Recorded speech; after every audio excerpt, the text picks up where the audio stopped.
श्री कृष्ण कहते हैं कि भाग्य शब्द सुनते ही मन में जिज्ञासा उत्पन्न होती है। ये कैसी रहस्यमयी शक्ति है जो हमारे जीवन की दिशा तय करती है। क्या हमारा भाग्य पहले से ही लिखा हुआ है या हम अपने कर्मों से इसे स्वयं लिखते हैं? आइए इस रहस्य से पर्दा हटाते हैं।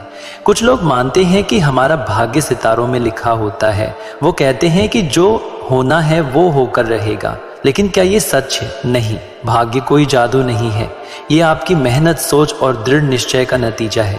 जब आप सोचते हैं कि आप असफल हो जाएंगे तो आपका मन और शरीर उस दिशा में काम करना शुरू कर देता है। और जब आप सोचते हैं कि आप दुनिया बदल सकते हैं तो आपके अंदर वो आग पैदा होती है जो असंभव को संभव बना देती है।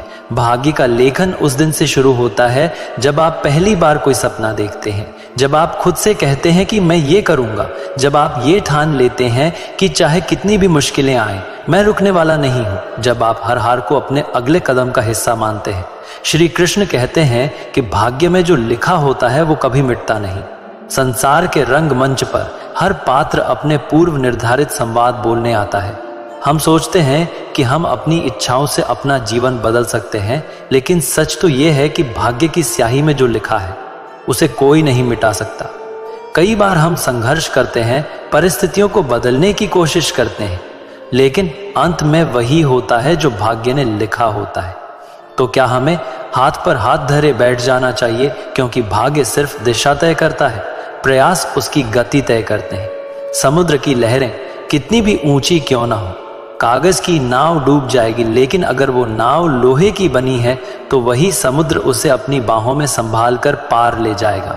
इसीलिए आपका प्रयास वो लोहा है जो भाग्य की लहरों को पार करने की शक्ति देता है। लेकिन याद रखिए, भाग्य लिखा होता है और उसकी व्याख्या आपके कर्मों से होती है। आपका भाग्य न तो आपके हाथों की रेखाओं में है और न ही किसी ज्योतिषी के पास, यह आपके कर्मों में छिपा है।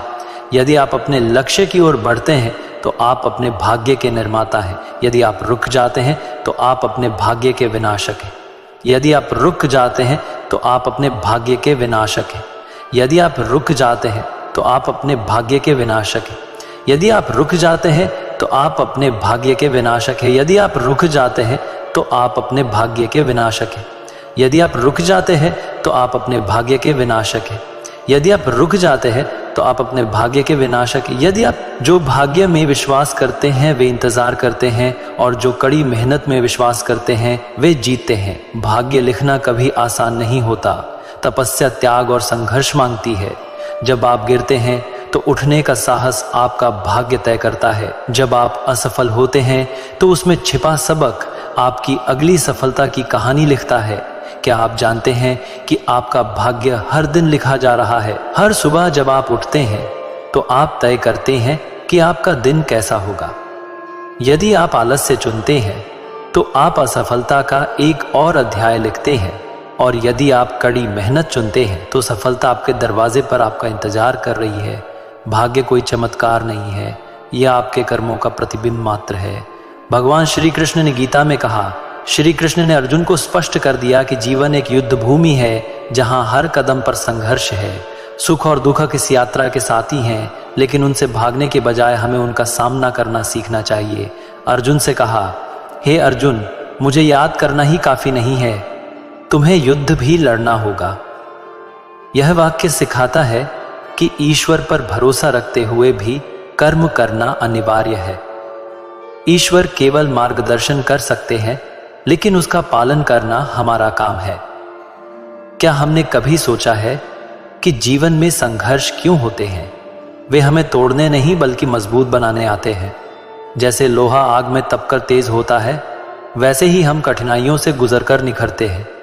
ईश्वर हमें बार बार याद दिलाते हैं कि उन्होंने हमें बल, बुद्धि और साहस दिया है, लेकिन इनका उपयोग हमें स्वयं करना होगा।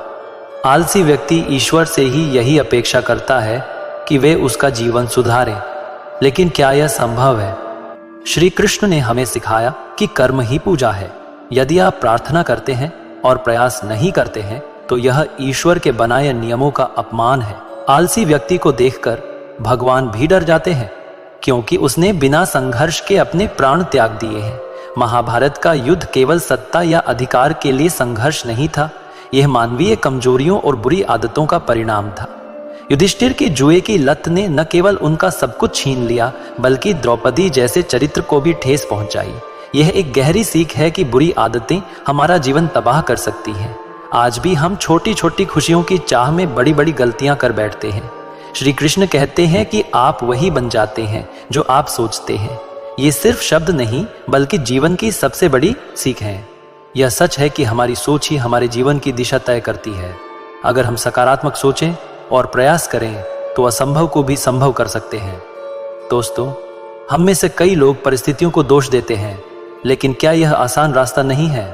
क्या वाकई भगवान हमारा भाग्य लिखते हैं, या ये हमारे अपने कर्मों का परिणाम है? भगवान श्री कृष्ण गीता में बार बार कहते हैं कि हम अपने भाग्य के निर्माता हैं। अगर हम अपने जीवन में लगातार प्रयास करते रहें तो कोई भी ताकत हमें सफल होने से नहीं रोक सकती। यह सच है कि कई घटनाएं हमारे नियंत्रण में नहीं होती हैं, लेकिन जो हमारे हाथ में है उसे हमें पूरी मेहनत और लगन से करना चाहिए। आधुनिक मनोविज्ञान और विज्ञान इस बात पर जोर देता है कि हमारे विचार और मानसिकता ही हमारे भाग्य को आकार देते हैं। भाग्य शायद हमारे कर्मों और परिस्थितियों का मिश्रण है, लेकिन चाहे आप इसे ईश्वर का आशीर्वाद माने या अपने प्रयासों का परिणाम, यह तो निश्चित ही है।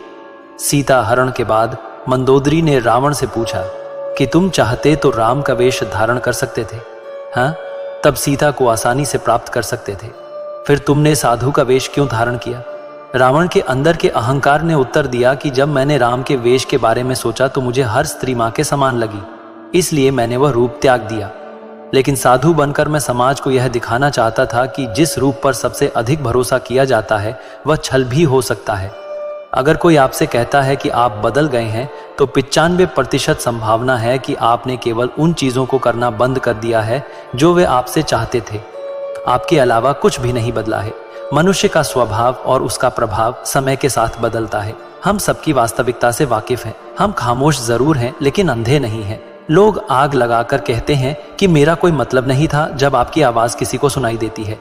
अगर कोई आपको चुभने लगे तो उसे अपनी चुप्पी का तोहफा दे दें, चाहे आपको कितना भी धोखा दिया गया हो। कोई भी आपसे भगवान का आशीर्वाद नहीं छीन सकता है। हम सभी आत्मा हैं और यह जीवन हम आत्माओं के लिए अपने भीतर से अपने सर्वश्रेष्ठ रूप को बाहर लाने की एक परीक्षा है। श्री कृष्ण, जिन्होंने पूरे गोवर्धन पर्वत को अपनी छोटी उंगली पर उठा लिया, दोनों हाथों से बांसुरी पकड़ते हैं। वीरता और प्रेम में बस यही फर्क है। अगर स्वीकार करने का साहस और सुधारने का इरादा हो तो इंसान बहुत कुछ सीख सकता है। यह मायने नहीं रखता कि कितने लोग हमें पहचानते हैं, बल्कि यह मायने रखता है कि वो हमें क्यों पहचानते हैं।